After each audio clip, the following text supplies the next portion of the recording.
Heimildir heimarafstöðvar. Það er verulega áhugavert.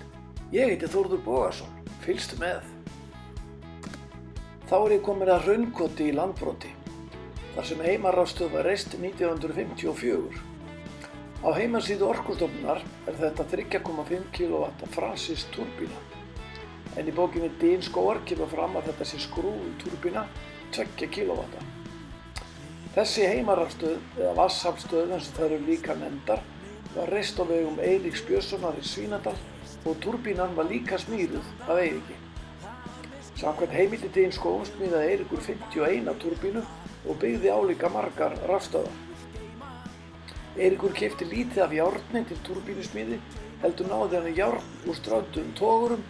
Það var nú venjan á þessum tímum. Þegar ég kom á Hraunkoti tók á móti með Bjarni Dagur.